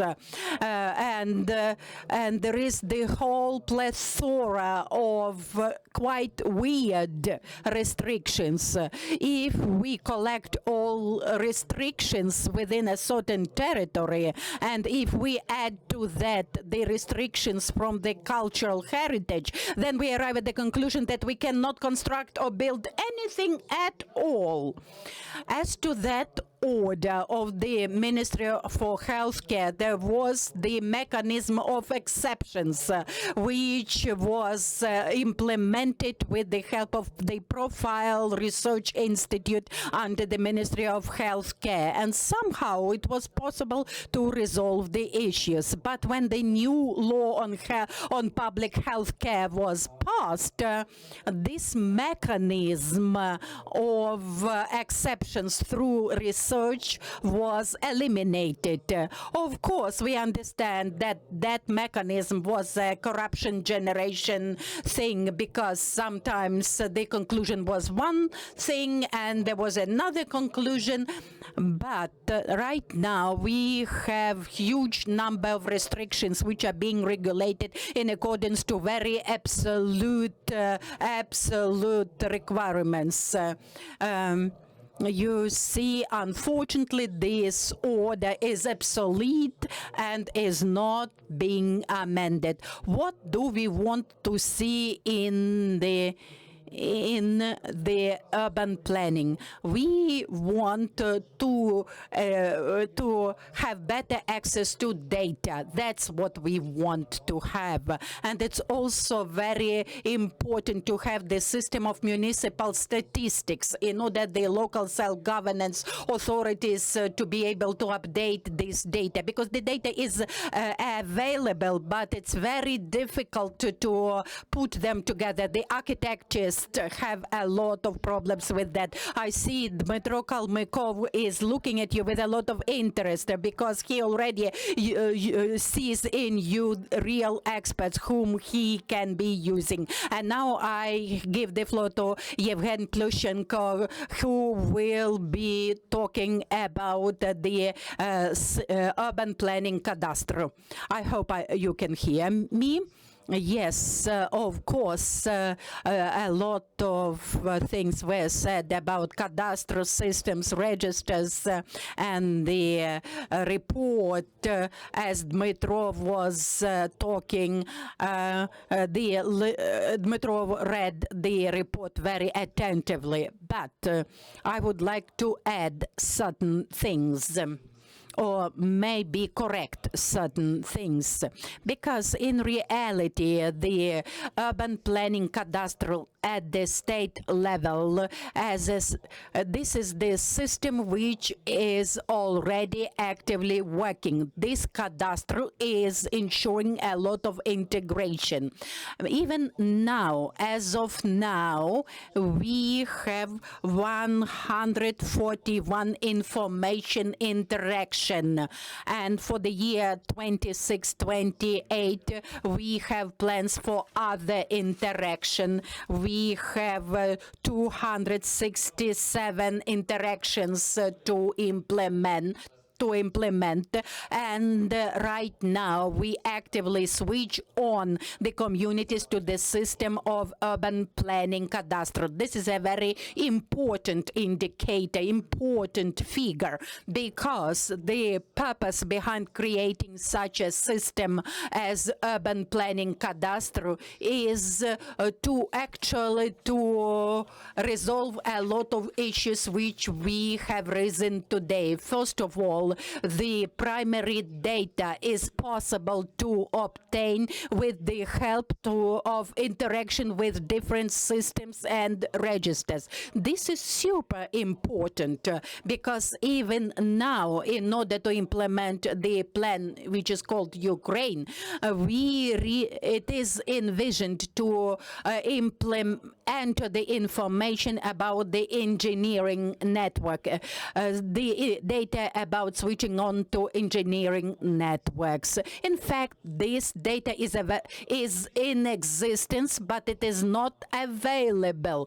Of course, we really need to pay into account, to take into account security considerations, because a lot of data must not be open as of now. But for the internal purposes and for collecting of certain data, it is the integration and interoperability of registers in Ukraine which is very important, especially in the area of digitalization. Frankly speaking, Ukraine is one of the leaders in Europe, because that level of digitalization as we have in Ukraine, not too many countries can boast about that level of digitalization, and this is a very good thing.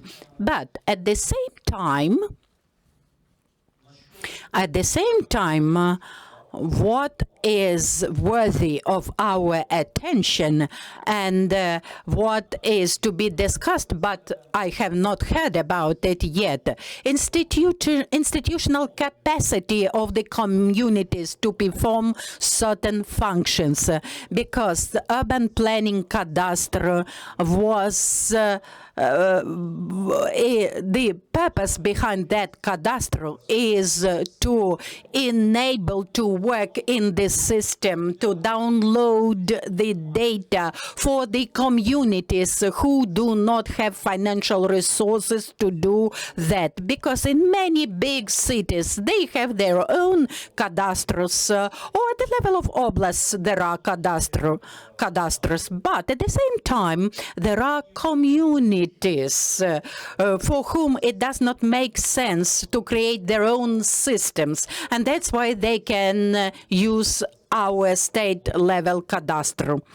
But at the same time, in order to be able to use this cadastre, it's necessary to go through training and to ensure the continuity of these cadastre operations. And we really need to ensure that.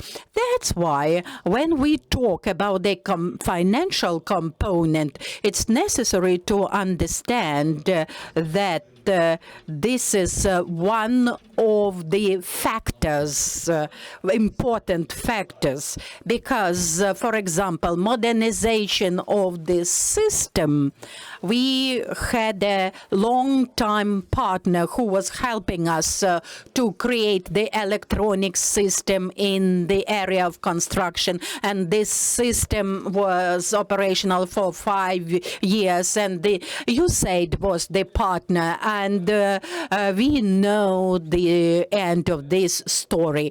And now we are looking for the sources of funding, and this is very important for the transparency and for engagement of various types of stakeholders into that process, in order for us to be able to really ensure the objective approaches for creation and filling out of such systems with the data. That's why we hope that in the future we will be able to ensure such integration, and we will continue to develop these systems. And of course, all this is impossible with further filling with the real information. I'm not talking about specific types of documentation, but in fact, to have information about the factual state, and both for further planning, is indeed important. because in fact very much of outdated information. And just a couple more words and I'm finishing, because really quite many communities started the process of uploading at least the existing documentation. The report mentioned the digitalization of such documentation, but in fact at least to receive the already existing data available in public use is an important step for further digitalization and adding new project decisions. And so far this process at the moment is accelerating.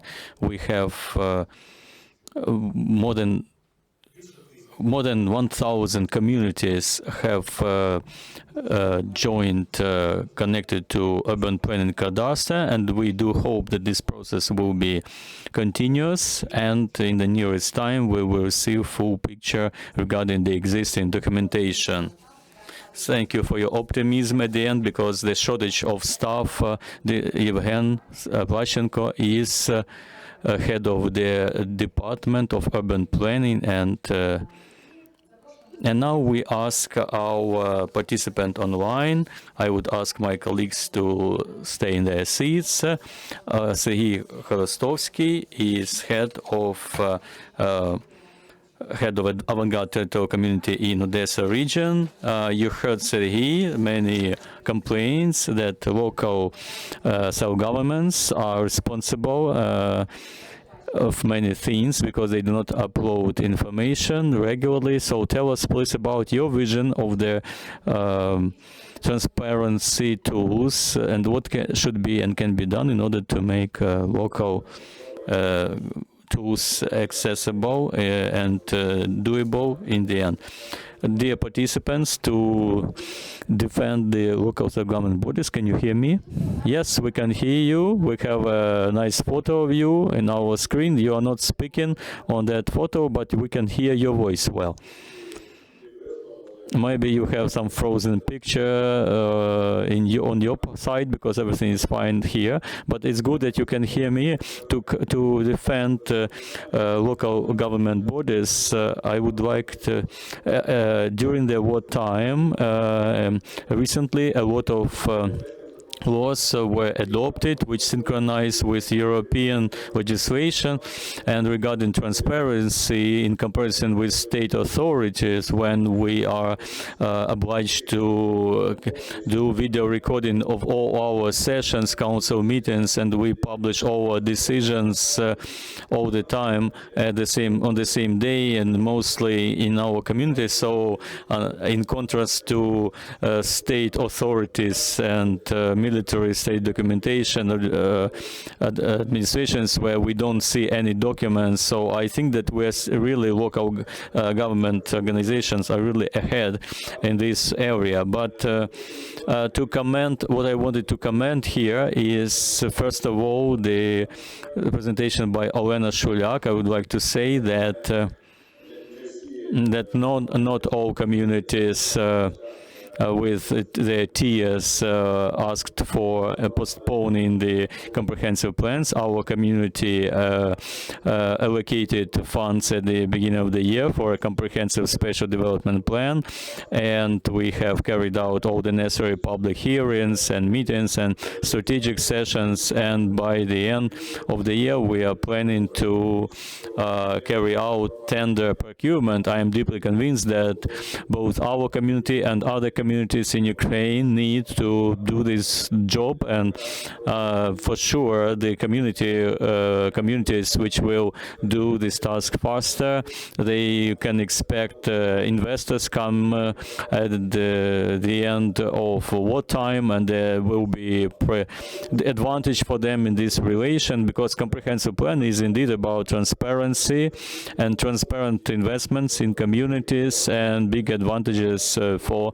all the residents of our territorial community and other territorial communities of Ukraine. So, Pani Olena, we do support you in here, and for sure, I'm convinced that by 2027, our community will have implemented this work in the territory of our community. There's one thing, Pani Olena, I would ask you, because most communities because of the lack of funding, they are forced to postpone this issue. So if you have a possibility and cabinet ministers, representatives are present here, at least to have 50 to 50 funding, is it possible to use funds from the regional fund of regional or state fund of regional development to at least reimburse 50% for development of special development plans to be funded out of part of it, at least to be funded out of the state budget.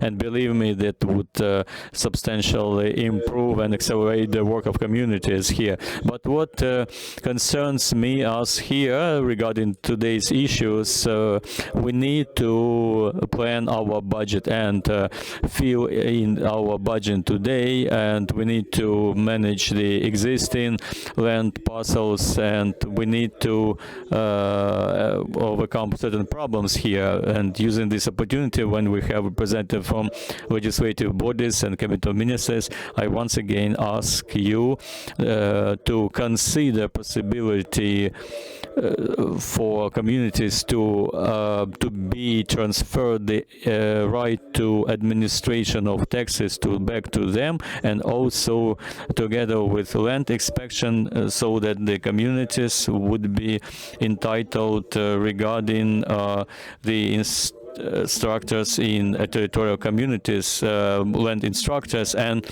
to leave moratorium for checkups by land instructors, because unfortunately many land users today they forcibly change the designated use of land parcels, and the budget does not receive funds, and also we do not have right to check them. And our community had a shortage of 10 million hryvnias this year because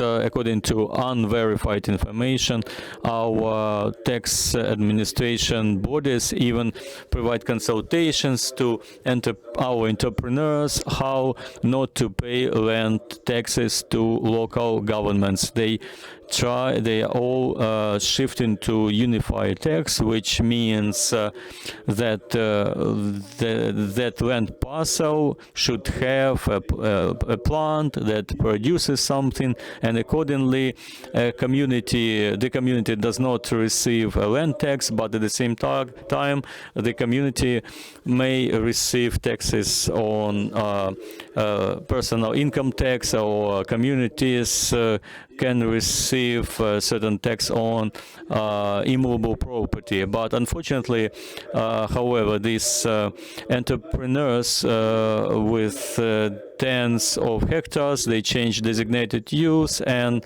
with some undercover agreement with tax administration, because we do not have the right to administer these taxes or check them, and so they shift to the unified tax using this little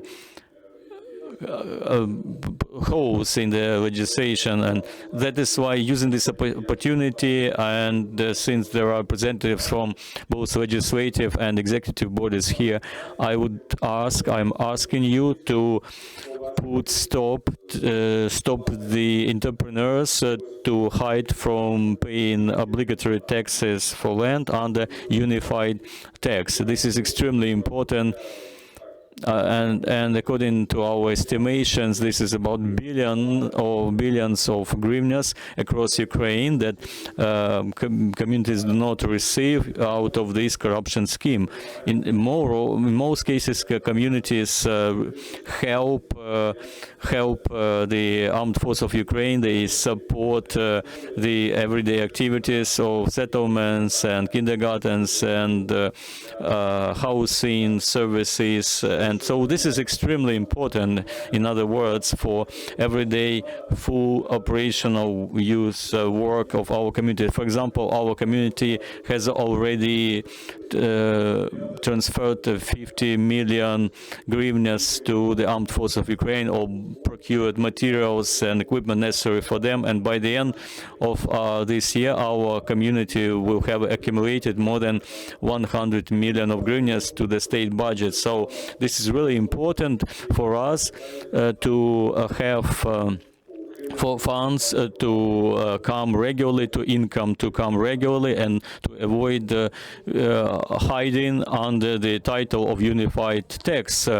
Olena, maybe we'll listen to our final speaker, and after that we will have possibility to ask and answer questions. And now we invite Klaus Deinige, lead economist of World Bank and economist expert within support and spend land governments in Ukraine, who will join us online. So a lot of things have been said, mentioned, and what is the opinion of the World Bank, how the transparency in the land market can be increased and how it can promote economic growth.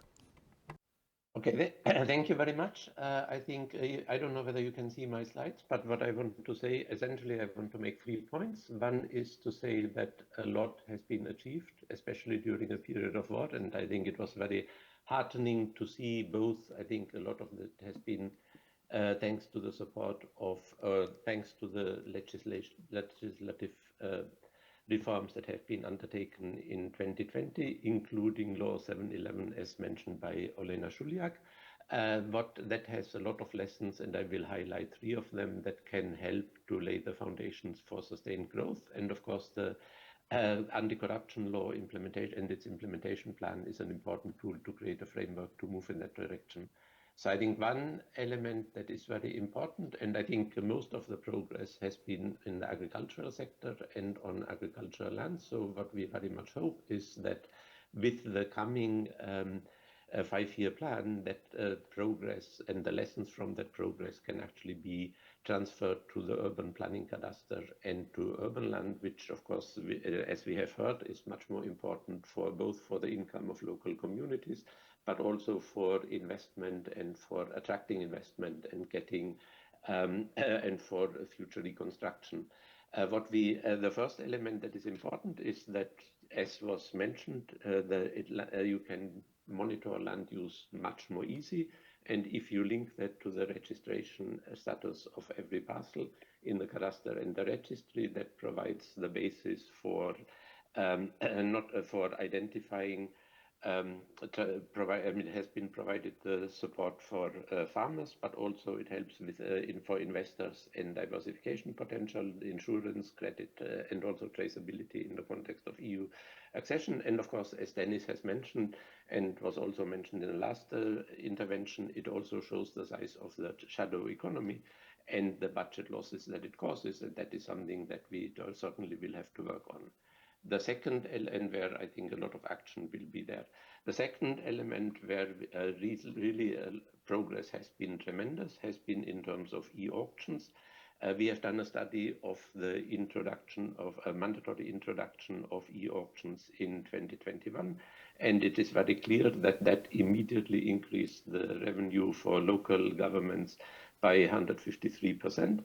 I think one of the elements was that that actually transferred responsibility to local governments, and had this reform been done in 2015, the Gromada revenue would be higher by about $5 million. Also, I think if you have the data, you can actually monitor and value land. And that, of course, is very important because that goes into the budget of local communities. As has been said, I think the land price monitoring that has been implemented by DESECA under the leadership of Dennis is global best practice. It establishes full transparency and allows to attract investors. And it has been, I think it has been one of the reasons why prices did not further decline in the context of the war. It also provides a basis for transparent mass valuation. And that is important to value collateral and also get credit and financial markets working, which I think is still an issue that remains to be addressed in the Ukrainian context. It discourages speculative holding of land and especially during crisis. And we have seen, I think, a lot of examples of that have been quoted.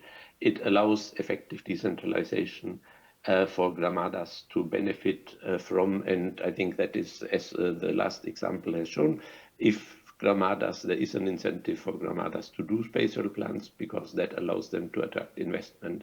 And if you can publicize these examples, it will be a very good learning experience and will incentivize others to do the same. But of course, for that, they need to be able to collect the taxes, and they need to have the taxes that really reflect the land value rather than a normative value that has been completely outdated. Of course, we have been, as Dmytro mentioned, there have been some challenges in terms of implementing that mass valuation for urban parcels, I think, but definitely the fact that mass valuation has been completed for all 7.5 million agricultural parcels and the results have been published means that the same exercise can be easily replicated for valuation of urban parcels, and then of course changes in the tax code that can then follow to make sure that gramadas actually get more of that revenue. And also it is essential for alignment with EU property valuation standards. And of course, I think the lessons that we are learning is that land relations monitoring goes well beyond prices. DESECA has now also established data sharing agreement with 8 agencies, a public dashboard for gramadas to get the information that is needed for management of agricultural and state land is under development. And this data should be made possible to be made available for all gramadas on a free basis. And of course, that is something that can then be also replicated on in the side of urban land. To make that possible, of course, a large agenda is pending. I think this agenda, and I don't want to go into all of the details there due to time reasons, but and it has been discussed already extensively.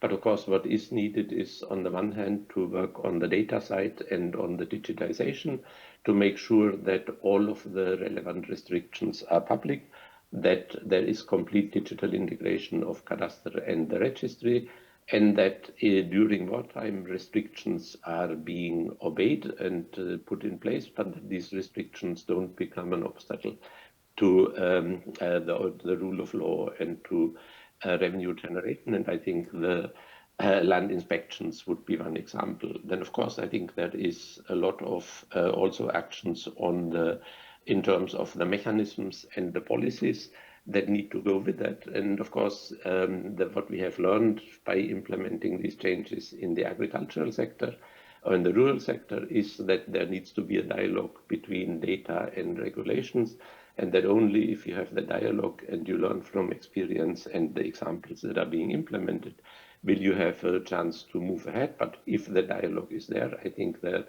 rapid progress is possible because the Ukraine has the technical capacity, and in terms of digitization, it really is leading in the European space.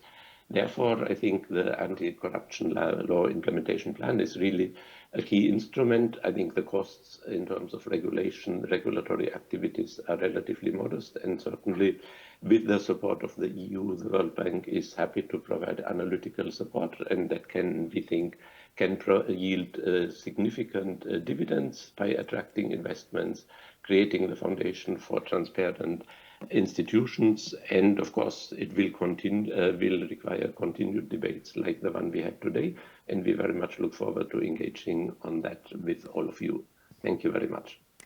Дякуємо, пане Клаусе, за фактично блискуче підведення. Thank you very much, Mr. Klaus, for actually concluding the discussion. And we have the questions from our colleagues. Olena, there was a comment on your part, the comment to Serhii. Is Serhii with us?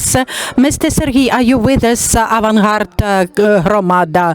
I cannot be objective towards Mr. Serhii because I adore Avant-garde Hromada of Odessa region, because this is extremely progressive, modern Hromada who will not be crying when it's necessary to develop or to draft the comprehensive spatial development part. But they have requested the money. I will tell you about the money. Avant-garde Hromada is not the city of Kiev with the budget of 120 billion hryvnias of budget. The avant-garde Hromada has their own needs.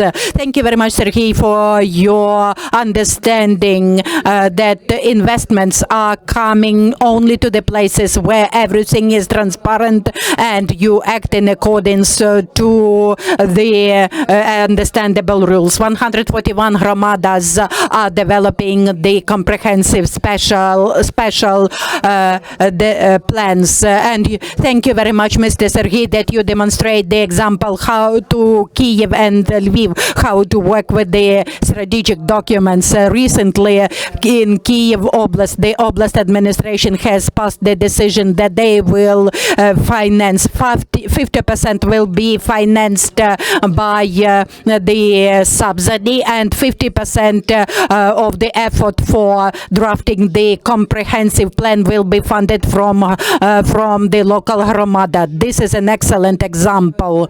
And of course, the money from our fund can go to prepare the comprehensive plans, because comprehensive plan is the foundation, and without that it's difficult to even think about something. Mr. Serhii, I'm very thankful to you. I believe that together we will be able to overcome corruption in the Hromadas and will provide the investors with understandable rules how to bring in the investments. The question from the chat, why don't we have the legislative requirements which would make the councils to or local self-governance to prepare the comprehensive plans? How is it possible to do that? We had the law 711 starting with the January 1st, 2025 that the comprehensive plans is a requirement, but the legislator has to change this requirement. Together with Mr. Nemekita, we have prepared a block of legislative changes that the Hromadas who are very conscientious and understand the importance of these documentations, they must be having some incentives. We have one of the draft law. I hope the parliament will consider that draft law. And this draft law envisions that the state support and support from the international partners will be given to the Hromadas who have the strategic vision for their development. If they have the comprehensive plan for spatial development, then they will receive the investment. If you don't have this plan, then prepare the plan and then the investment will come. We must not simply ban or punish. We must provide incentives, and this will bring more results, the outcomes which we are expecting as of today. And we have a question to Dmytro Kalmykov. This is quite a all-encompassing question. How the index of integrity has changed in Ukraine since the time of full-scale invasion. So the actual question is, do we have more corruption or less corruption since the full-scale invasion? The corruption index, this is a totally different thing, because this index is describing the transparency and describes the perceptions on the part of the public at large as to the corruption, because there is the real corruption and there is the perception of corruption. So very often perception and real corruption are very different. In Europe, the highest level of corruption perception is 96% in Portugal, but at the same time, the lowest level of real corruption is 2% in Portugal. So I would not look at corruption perception index as a measure which shows is realistically how the corruption is growing or lowering, but there is such a thing as corruption experience, and the level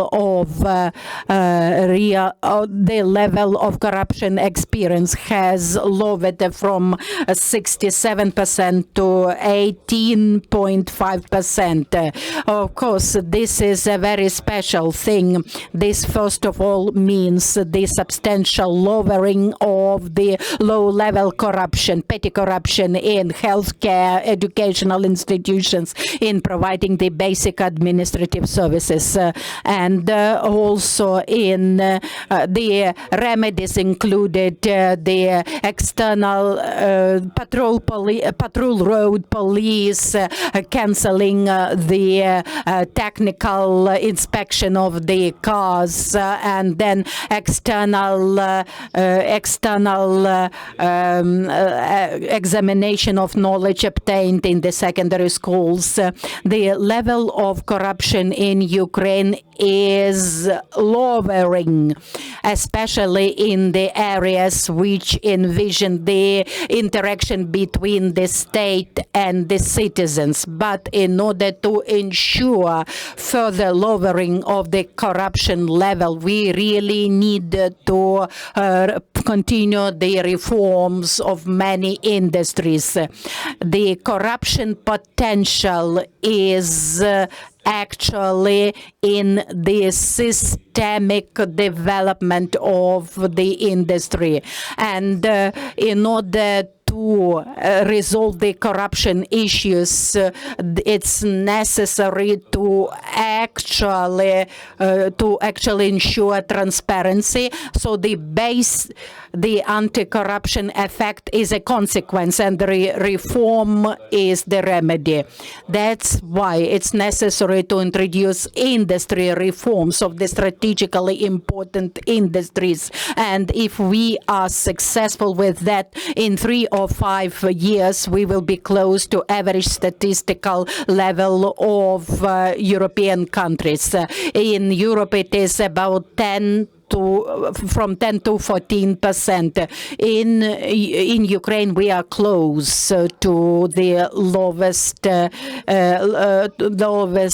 parts of this corruption index. So the level playing field and interaction between the stakeholders, this is a very important corruption safeguards. Now we would like to conclude our discussion and would like to thank all the participants, because failure to implement all the measures which were listed in the anti-corruption program, it deprives Ukraine of a lot of resources, financial resources, political, reputational resources. We have mentioned the word policy and interaction between different stakeholders. We really need good interaction with the government authorities. A lot of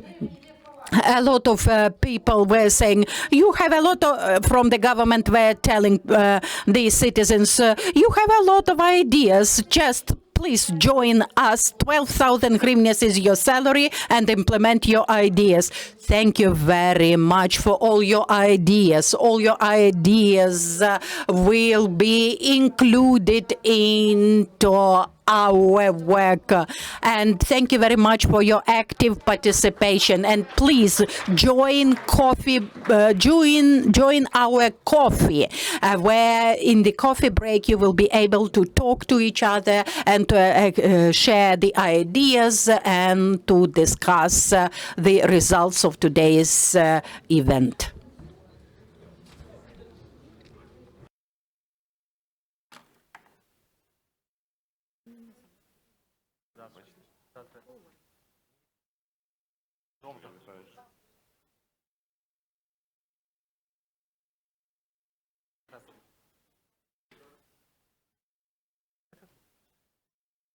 Поговорю, это нет, я не